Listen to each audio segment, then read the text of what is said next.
we can go down a rabbit hole about instrument names. I don't know if you want to get started on that, but those are kind of the basic structures. If you wanted to add on to that, I would even say you could put labeling next to those instruments about where they're going in the tray.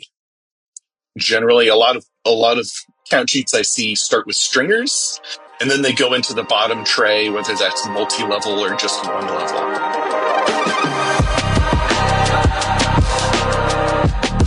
Rising above the buzz of ultrasonic cleaners and the clanking of stainless steel are the ideas and voices that are changing an industry. You're listening to the Beyond Clean podcast, the central nexus for the people, processes, and products that are improving our sterile processing world.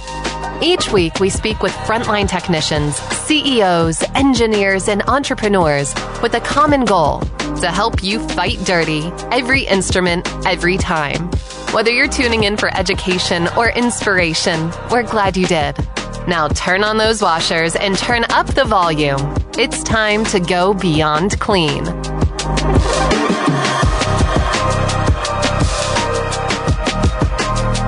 All right, Clean Freaks, welcome back to another episode of the Beyond Clean podcast. This is season 29, Planet Assembly, where we look at all things prep and pack, from the prep and pack tables to inspection. We're going to look at lumens. We've got a bunch of specialists coming to talk to us about the assembly station this season. But today's episode, we are looking at the backbone of the process in the assembly area, the count sheet. How do we decide what instruments go in these trays? You know, anytime that I have ever brought somebody into the assembly area of a sterile processing department, they've had kind of their minds blown at how many different instruments move through the hands of these people. And we can't expect them to be instrument specialists and experts on every instrument for every specialty for all time, at least not for many years of practice. And so these count sheets really are the gateway to making sure that trays are set up the same way every time, and that brand new technicians learning the process are able to do so. So knowing that count sheets are important and knowing that it's a real struggle for departments out there, I'm bringing in a count sheet expert, if you will, someone who has some experience moving a department from count sheets that maybe weren't the best to making sure that they are absolutely organized in a way that's effective and efficient for the department. So if you'll hang with me for a short break, we'll be right back with our count sheet expert.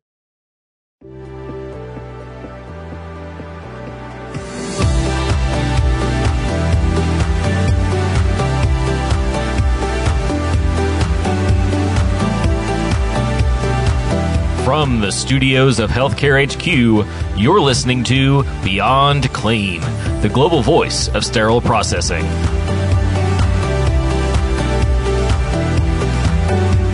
And joining me now in studio is Jake McHugh, the clinical education and training specialist with Agiliti. Jake, welcome to the show. Good to talk to you again. Hey, thanks for having me back on. Yeah, absolutely, Jake. You've been with us a few times here at the podcast. You know, we would grant you the title of longtime friend of the show for sure. And so for listeners who probably are already familiar with you, but some who may not, why don't we get started with a little introduction here? Why don't you tell us a little bit about who you are and what you've been doing in the industry for the last however many years? Sure thing. So I've been in sterile processing probably, since 2007. So that's 17 years or so. Sometimes seems like longer. As a sterile processing tech, instrument specialist, tracking system coordinator, and now in education with Agiliti. And it's been a blast. As you said, I've been on a few podcasts with you. I also do the sterile processing memes on Instagram. That's right. Yep. I love that. I got my hands in a few different things, we'll say. Yeah, for sure. If you haven't talked with Jake personally at a show or just out in the field or even on LinkedIn, you'll come to appreciate once you do how sharp and witty Jake is. And he's like a brain trust of ideas. I'll occasionally get messages from Jake like, hey, I don't know if you've considered this, but you should definitely think about doing this really wacky, this wacky thing.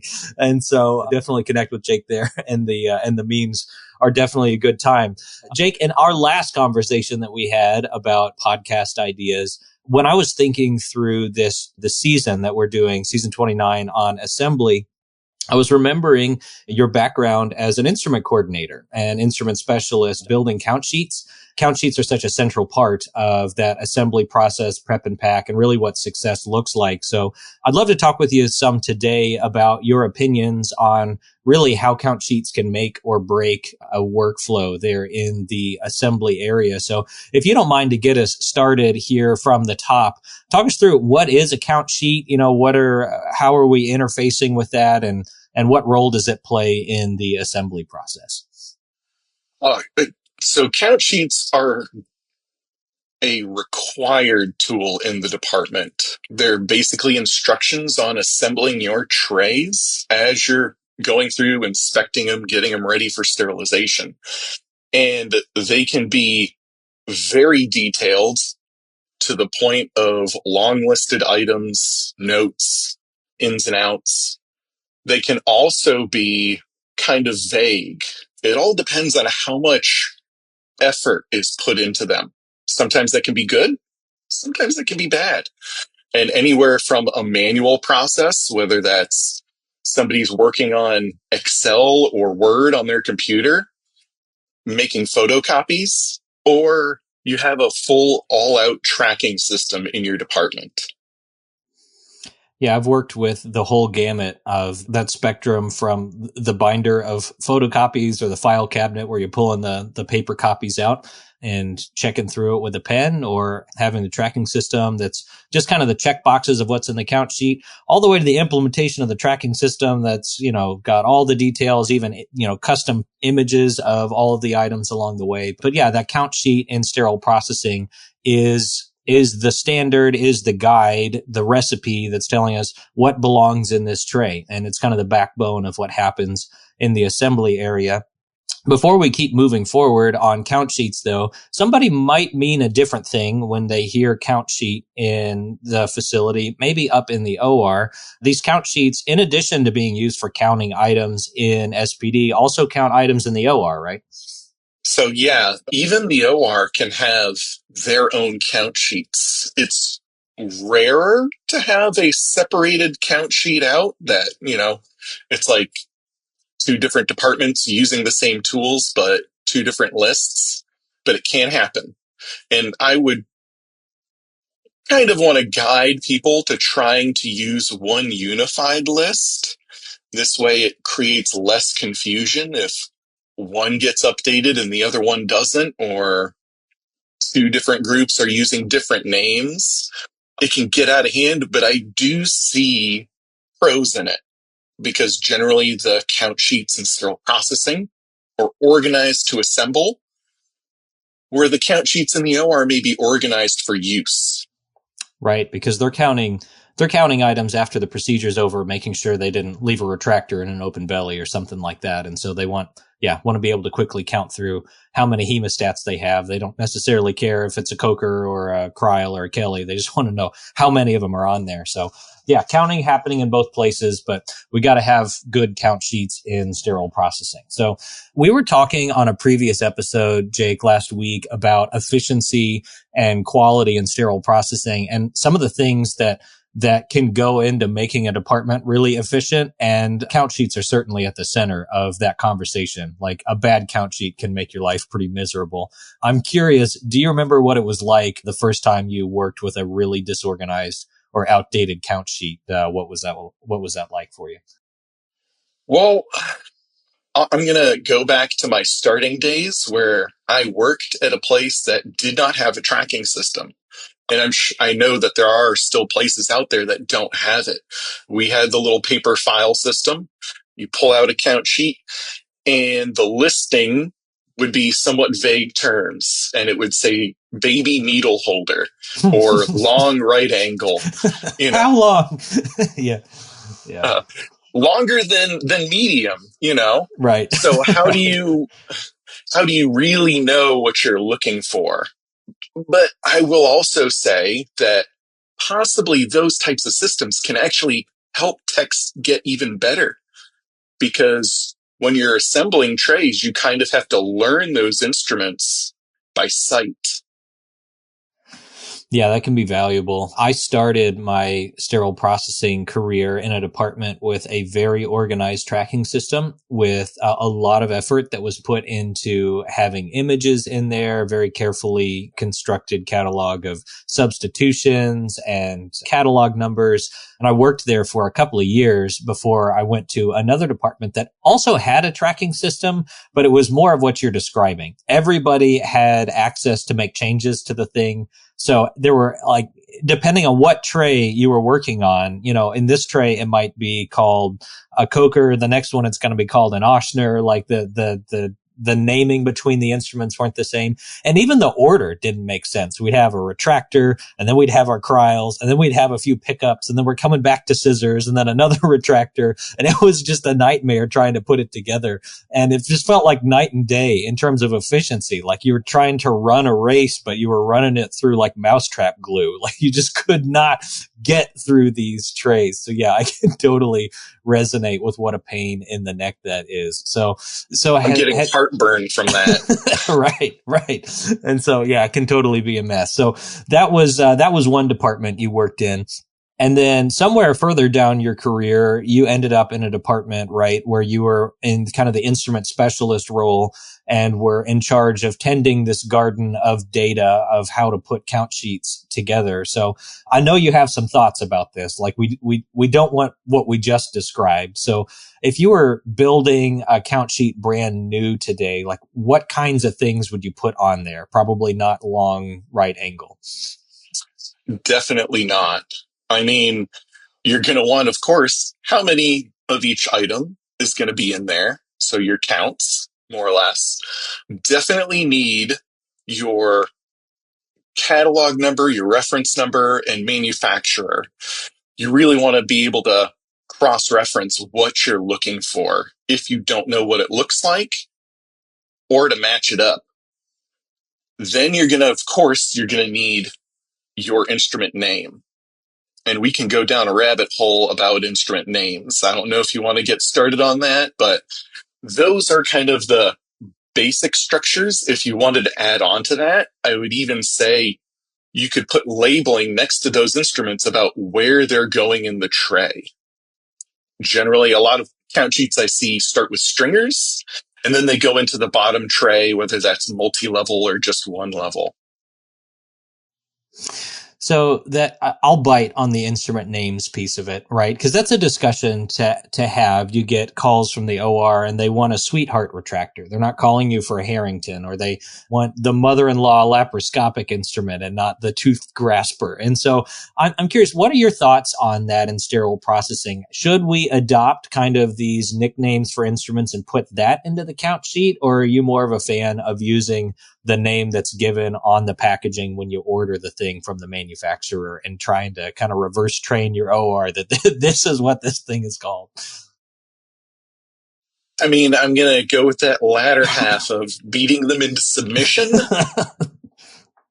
And there are some reasons for that. I get people have nicknames because especially you got to remember all these instruments, and a lot of that's getting dictated from the physicians, the surgeons. So you're going to be trained to call them what they're calling them. But it is very important that when you're building your count sheets, you're using the names that come from the manufacturer. And that can get a little confusing because sometimes two different manufacturers may have a slightly different name for the same item. But if any pieces of those information go missing and you got to order more or find out what it is, the more information you have to reach out is going to be the better situation for you.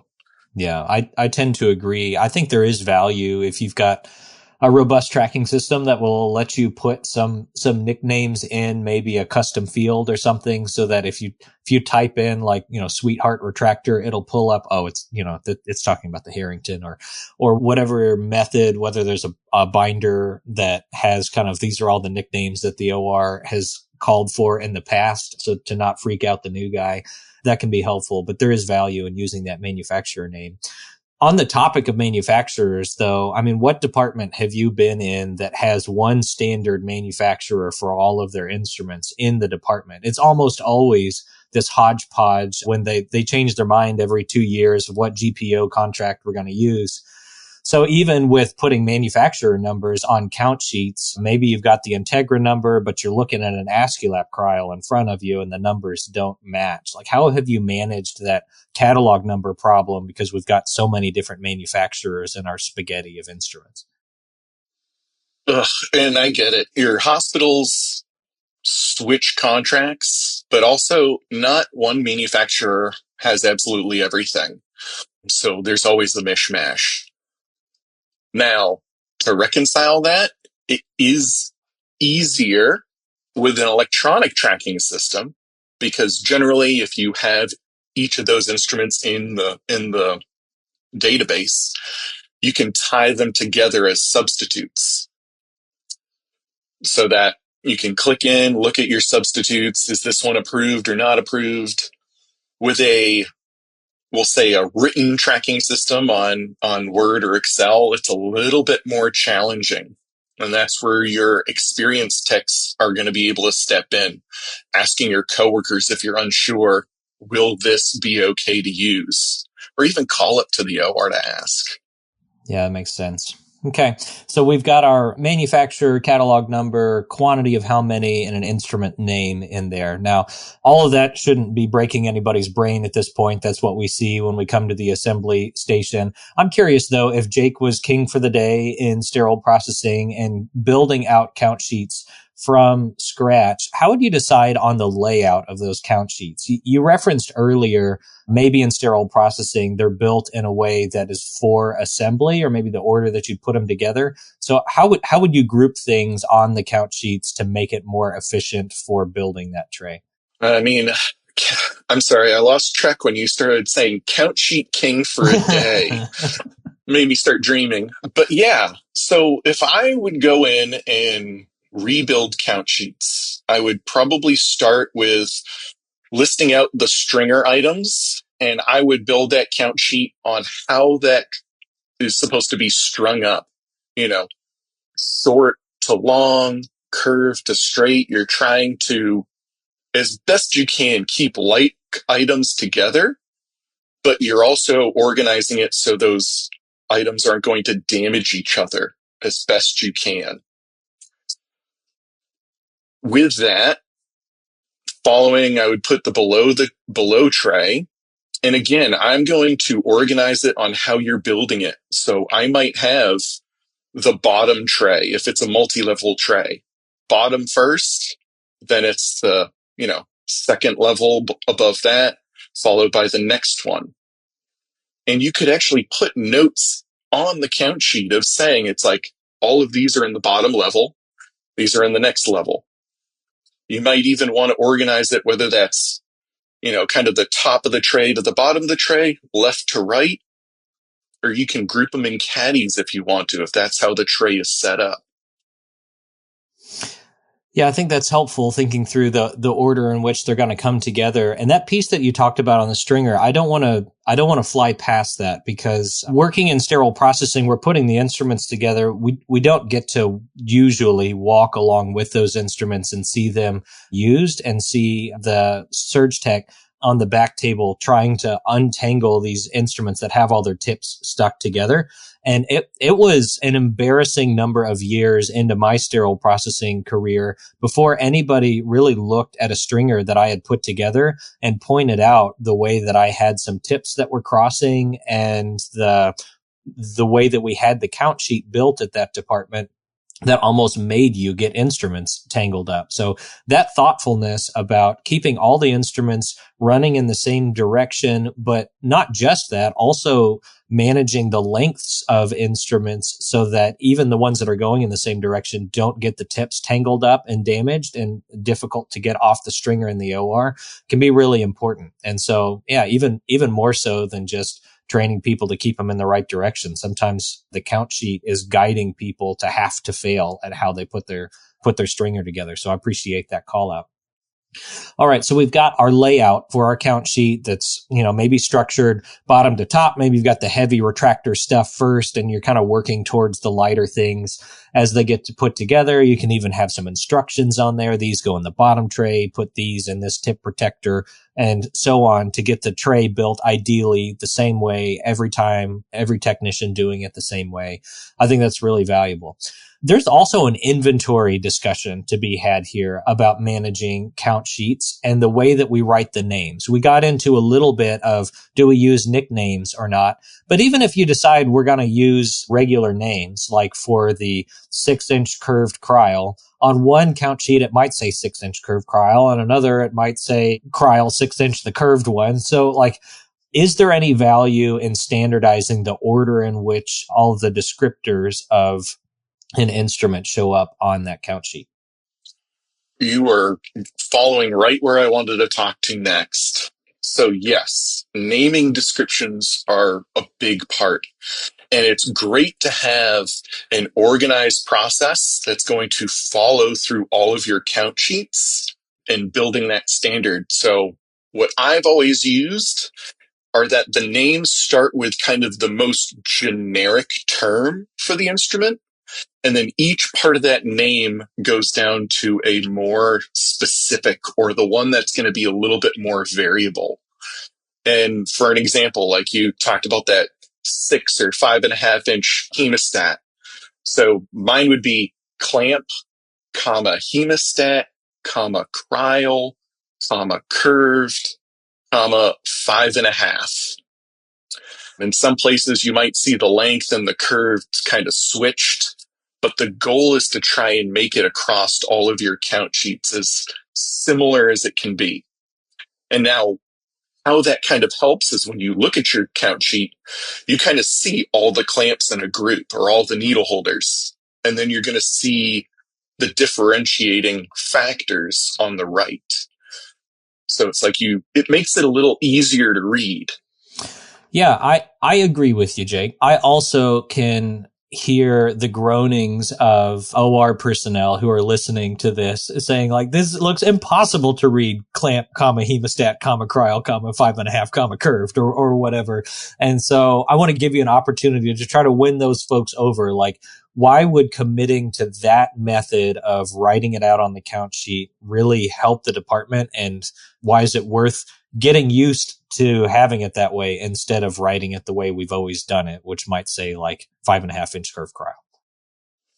Well, and I get it, when you say it all out like that, when you put in all the commas, it sounds, over too much. But when it's listed out on a count sheet, it becomes very organized and very easy to flow through. And it's going to help those technicians that are assemble quicker. Not only that, it's going to unify all of the names so that you don't have 8 different versions of the same instrument. And now people are questioning if this is the right one or not, especially if not all that information is there. And building a unified structured layout, now for every instrument, you kind of have to have certain pieces of information so nothing's left behind. Yeah, I agree fully. And it helps a lot in the sterile processing side. Maybe when you're building a new count sheet and you're going into that inventory of all of the instruments that we have in our tracking system somewhere, you're right. Where do I start looking for this in the alphabetical list? Is it under 5.5? Is it under C for cryle? Is it under H for hemostat?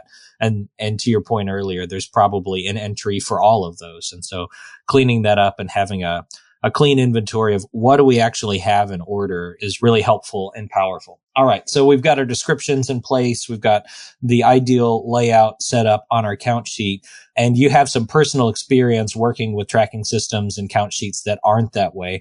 I'm curious, can you walk me through what some of the measurable benefits are that you've seen for departments that have really put the effort into making their count sheets work for their prep and pack folks and be organized? Absolutely. So you're going to find that people understand the count sheets a lot easier. So You're going to get people that are learning new instruments faster. You're going to get less confusion when there's a question raised or trying to organize out those instruments as they're assembling. You're going to find that it's easier to build new trays moving forward because you have a systemized process, and now you don't have to just worry about, well, how am I going to write this time? You're going to have reduced errors for certain things like wrong instruments or mixed instruments because of that organization. Yeah, that's really helpful. Thanks for walking through a number of those. And Jake, I've personally experienced every one of those benefits being in a department that has a well thought out, well organized count sheet. It goes back to a previous episode where we were talking about in departments, our job isn't necessarily to try to just squeeze more work out of people or tell them, do more, do faster. But instead, if we can take some of the obstacles out of the way and get ourselves organized, we really will start to see some of those improvements in efficiency without sacrificing the quality. And this is one great example of that, being able to move so much faster. Like the count sheet that I was describing earlier that bounces back and forth between retractors and hemostats and scissors and back to retractors and onto other clamps and pickups and then back to the scissors. It's so easy in the midst of there to get to the end of the tray, have one or two scissors left over and have no idea whether or not you skipped a line in there versus having all the scissors together. Similarly, whenever you take your tray apart and just kind of group them together by type, like, put all my retractors over here, scissors over there, pickups over here, and start building it. And they're grouped well and they're described well. And you don't have to pause every few instruments to ask the question, do I have the right thing in my hand? And certainly you do, because it's well described. The manufacturer information is in there, well described. It's so much faster, so many fewer errors. I can totally agree. And you're going to have staff that are less frustrated, and they're going to be more willing to work on those complex trays. Because if you've worked on trays with bad count sheets, especially if it's a massive list, and I don't know about you, but I'd be more willing to pick up and assemble that tray if the count sheet made sense and was organized. Yeah, it's scary. You pick up a tray that you're not familiar with. Maybe you're new at the facility and you're asking a lot of those questions of the tray as you're going through. It has very vague descriptions of what's in there and you're hoping that it's right. And then afterwards you get a complaint from the OR and the supervisor wants to speak to you about it. Like that experience is awful. Yeah, those self-preservation tendencies are going to say, like, I'm never touching that tray again because I did my very best. I tried my hardest and I did what I thought was the right thing to do and I still couldn't succeed with it. So yeah, we can't have that. Even trays that you are used to. I mean, I don't know about you, but Synthes small frag, big tray, lots of instruments, lots of pieces, and it's all cookie cutted out for you. But if your count sheet is a mess, disorganized, and naming conventions all over the place, I'm less likely to pick that up. Yeah, for sure. And then, the trauma trays, like a small frag that need to be available on the shelf, end up sitting in prep and pack because everybody's scared to touch them. So yeah, absolutely worth working on count sheets. All right. So up to this point, Jake, I imagine that we've not blown anybody's minds. Like, this is fairly introductory stuff, which is kind of the point of this season as we're introducing people to concepts. But as people are shaking their heads in amens from the choir of we need better count sheets, I know there are just as many people out there shaking their heads with their fingers running through their hair saying, like, how do I even get started? Like, I want that, but we're, 50 trays behind every morning and I don't have any extra supervisors to do this. Like, how do we get started? Do you have any advice for those facilities that are really struggling with this issue and where they should get started on a journey to having a cleaner count sheet system? Because it is a big task when you think about how many count sheets are in a given department. Of course. And, by no means are you going to figure this out overnight. But starting with the things that you can get to, I always liked fixing or reviewing count sheets when there was a change being made to it. So if the OR wants to add something to this list, That's when I will go through and start to work on it. Or is there a tray that has a lot of issues from missing instruments or wrong instruments marked as present or wrong instruments that have been mixed up? Tackle those. Maybe make it a goal for once a week, knock out 2 to 3 trays if you can, even if it's just the smaller ones, and just start to pick away at it. But it is also important that you keep track of trays that you fixed, so you're not going back and being like, oh yeah, no, I already did this. Yeah. No, that's really good advice, because I was just thinking through, like, the gut reaction would be to go A to Z, just start at the top and work my way down to the bottom. And initially I was pushing back against that internally, like that old 80-20 rule, like you're going to get 80% of the results out of 20% of the work. So maybe find that top 20% in terms of volume, like the trays we use the most, and get those organized. That's going to give you the most efficiency gains anyway, because you're going to get those trays through the department a lot. But to your point, you can't lose track of which ones that you've done and then end up having to go back and revisit the ones you've already revisited. So yeah, I appreciate that advice. And maybe when you get down to the bottom of the lists, there's a couple of clinics that are pretty easy and you can kind of tackle those A to Z. And if you are working in an electronic tracking system, a lot of the work as you start out, yes, it's kind of overwhelming.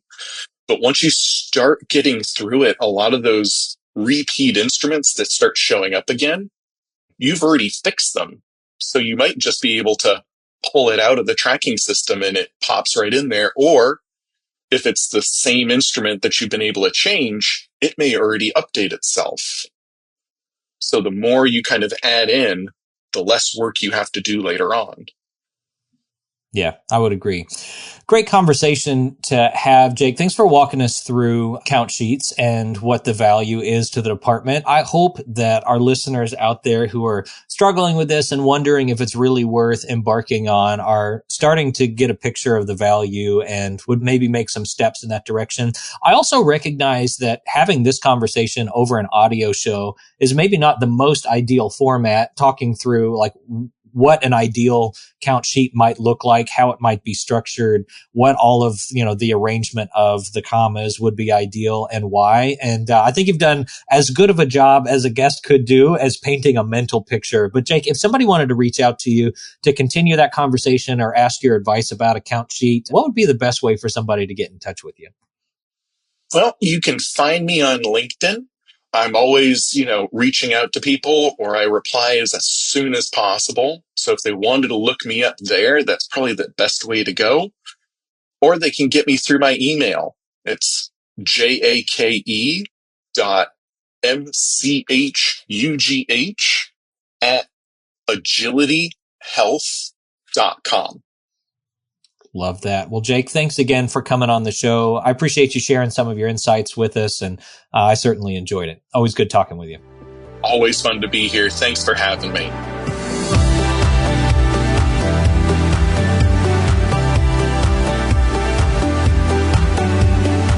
All right, that was Jake McHugh, clinical education and training specialist with Agiliti, talking to us about the transformative and honestly explosive power of count sheets in the sterile processing department. Again, I think the appeal at the end of that episode is worthwhile, talking through benefits and figuring out where to start. And I just want to say, I've been a part of those departments where you've got a digital tracking system, but maybe it wasn't implemented the best. There's, 5 different people in the department that all have access to making changes, to adding new instruments.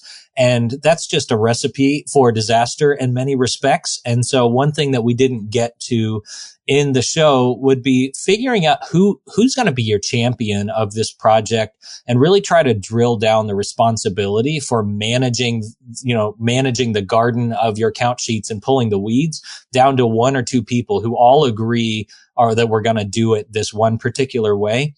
And then, start small, start making some progress through it. I promise you it's worth it. It will improve your error rates in the department. It will improve your efficiency. And if you are lucky enough to be in a department where you get to start this project on your own, I'd encourage you to collect some data. See what you can do to measure right now the error rate that you have in your department, the efficiency that you're getting through trays, timing out some of those things, and then take some snapshots along the way to see how those numbers get correlated, because I'm pretty sure you're going to find some data that you really like, and I would love to see some posters at the next HSPA show about how people have transformed their departments through excellent use of count sheets. That's going to do it for today's episode of Beyond Clean. If you have an idea around assembly or another topic that you'd like to hear on the show, we'd love to hear from you at info@beyondclean.net. But that's going to do it for today's show. We'll leave you as we always do here at Beyond Clean. On behalf of Hank, myself, and the whole team, keep fighting dirty. Thank you for listening to this week's episode of Beyond Clean. As a reminder, you can help support us by subscribing to Beyond Clean on your favorite podcast app, or by downloading the smartphone app on iPhone or Android. Simply search for Beyond Clean in the App Store or Google Play. The best thing about downloading the smartphone app is that you can access bonus content for certain episodes and view episodes in certain categories, like articles on the go and vendor spotlights. Are you following us on LinkedIn or Facebook yet? If you are and you love an episode or post, then let your social network know about it. Like, comment, or share our posts along with your thoughts and keep the conversation going. If you have any topics or guests that you would like to recommend for a future episode, just send us an email to info@beyondclean.net. We look forward to hearing from you.